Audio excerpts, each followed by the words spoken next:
Le pape Léon XIV a d'abord été accueilli avec étonnement et espoir, mais maintenant que son projet pour l'Église se dessine clairement, les réactions se sont enflammées. Catholiques, protestants, analystes et médias du monde entier sont divisés. Pour certains, il est le pape dont ils avaient besoin. Pour d'autres, il est un scandale vivant. On parle de rupture, d'hérésie, voire de schisme. Son pontificat, qui vient de commencer, laisse déjà des traces. Regardez jusqu'à la fin pour comprendre ce qui se passe. Le 8 mai 2025, alors qu'une fumée blanche s'élevait de la chapelle Sixtine, le monde a assisté à une élection historique. Pour la première fois, un Américain est devenu pape. Robert Francis Prevost, ancien missionnaire au Pérou et cardinal peu connu du grand public, prit le nom de Léon XIV. Les médias ont immédiatement parlé d'un tournant. Le pape venu d'Amérique latine, ont titré les journaux, soulignant la double âme du nouveau pontife. L'accueil initial a été chaleureux, entre enthousiasme et curiosité. Mais il n'a fallu que quelques jours, ou plutôt, dans certains cas, quelques heures seulement, pour que les premières dissonances commencent à se faire sentir à côté de l'enthousiasme.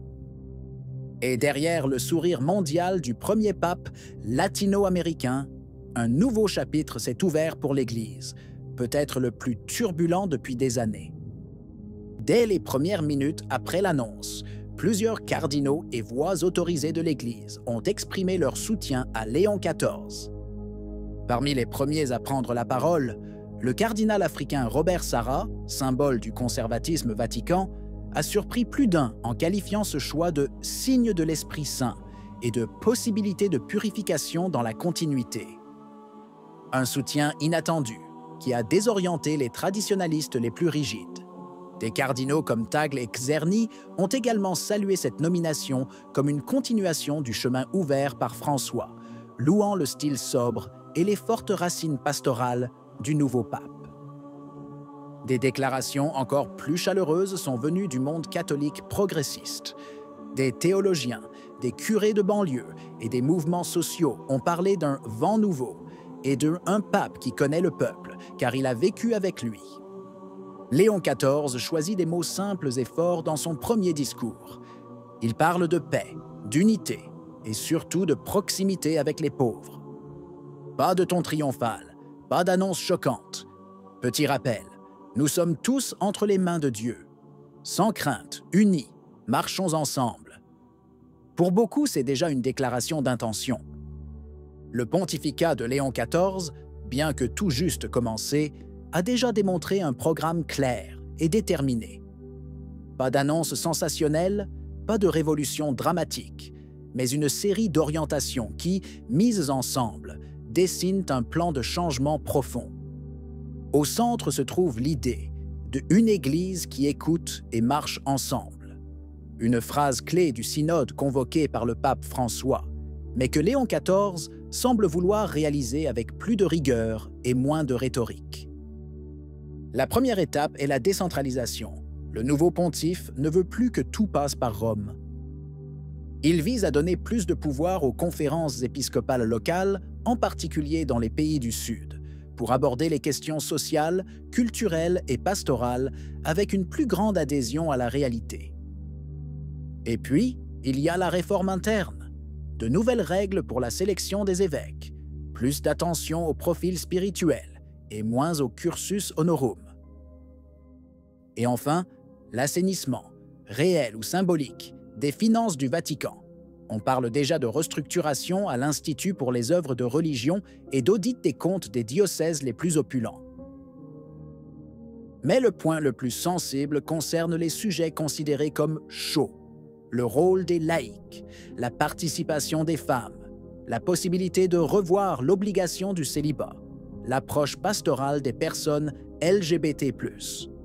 Il n'a pris aucune décision, mais il a clairement indiqué que ces questions seront abordées lors du prochain synode, et cela suffit à susciter l'enthousiasme d'un côté et l'inquiétude de l'autre.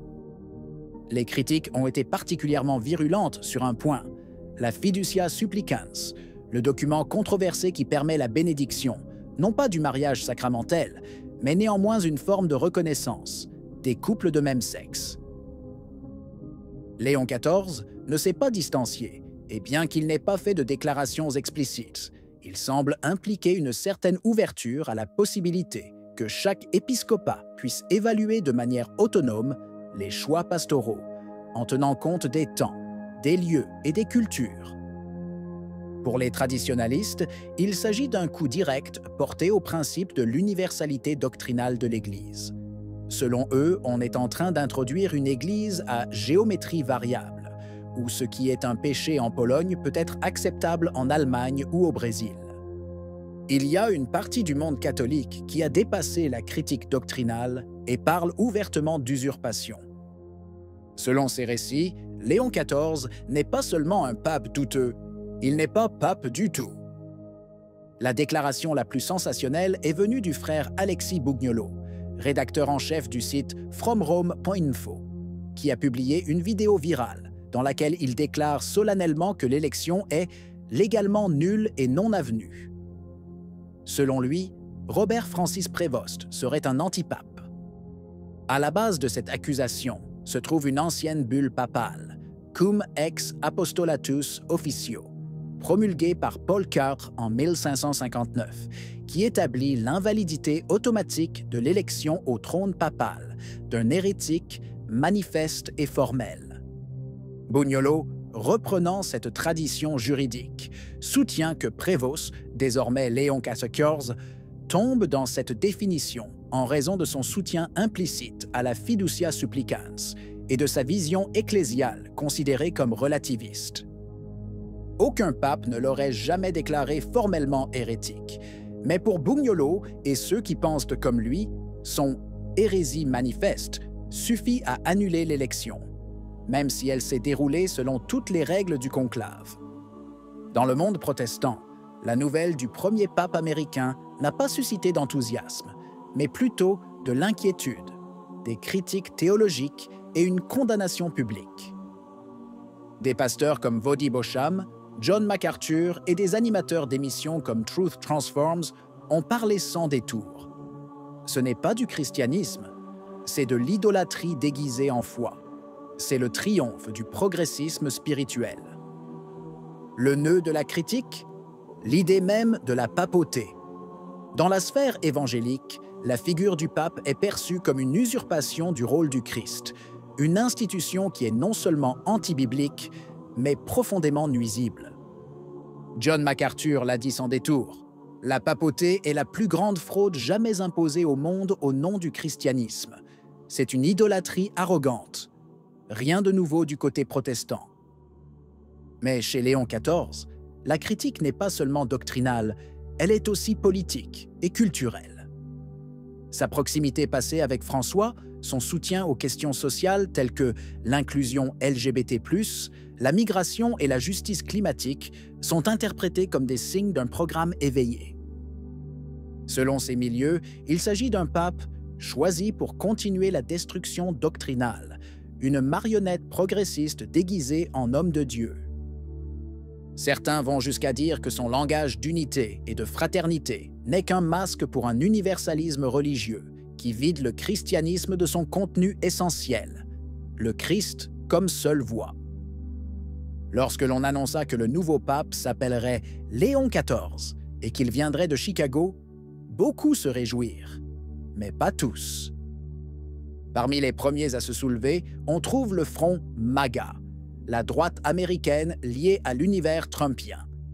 Steve Bannon, ancien stratège de la Maison-Blanche, a immédiatement crié au complot. Un pape contre Trump, choisi par les mondialistes du Vatican, a-t-il déclaré sans détour. Selon lui, Léon XIV représente une menace directe pour les valeurs conservatrices américaines et est le symbole d'une Église qui tourne le dos à l'Occident traditionnaliste. Mais il n'y a pas que Bannon. Des militants comme Laura Loomer et des commentateurs ultra-conservateurs l'ont qualifié de « pape éveillé », de marionnette de la gauche et de progressiste vêtu de blanc. Ce qui a réellement enflammé les cercles de la droite religieuse américaine, ce ne sont pas seulement ses origines ou son style, mais des positions très claires. Dans le passé, Léon XIV avait exprimé une critique directe des politiques d'immigration américaine, dénonçant la séparation des familles aux frontières et l'utilisation politique de la foi. Il a notamment réagi durement à une phrase du vice-président J.D. Vance qui avait parlé de « aimer sa famille d'abord et son voisin ensuite ». Le pape a répondu par des mots qui ont fait le tour des médias. L'amour chrétien ne fait pas de classement. Pour beaucoup, ce fut le test ultime. Léon XIV est non seulement en décalage avec la droite américaine, mais semble déterminé à la remettre ouvertement en question. Certains éditoriaux conservateurs parlent déjà d'une « guerre contre MAGA », craignant que le nouveau pontife veuille éradiquer toute forme de populisme de l'Église et redessiner son profil mondial dans une direction ouvertement progressiste. Une révolution qui, pour ceux qui s'identifient aux valeurs américaines traditionnelles, est tout simplement inacceptable. Le pontificat de Léon XIV est né dans un climat d'espoir et de tension. Pour certains, il s'agit d'une continuité naturelle avec le pape François. Pour d'autres, il marque un changement plus radical qu'il n'y paraît. Son attention aux questions sociales, l'impulsion vers une Église plus synodale et le dialogue avec les réalités marginales ont ravivé un débat qui ne s'est jamais éteint. Depuis quelque temps, on parle dans les couloirs du Vatican et parmi les secteurs les plus conservateurs du risque d'un schisme latent. Aujourd'hui, avec des réactions très dures, cette peur semble refaire surface avec plus de force. Des voix autorisées parlent ouvertement d'une rupture doctrinale et appellent à la résistance aux nouveaux cours. La question reste ouverte. Léon XIV sera-t-il le pontife de la réconciliation ou celui qui, malgré lui, accélérera la fracture? Pour l'instant, nous devons être prudents, écouter et prier. L'Église a déjà traversé des crises similaires et sa force a toujours été de rester ferme dans la foi. Qu'en penses-tu? Si vous avez aimé la vidéo, veuillez commenter « Amen ». Que Dieu vous bénisse.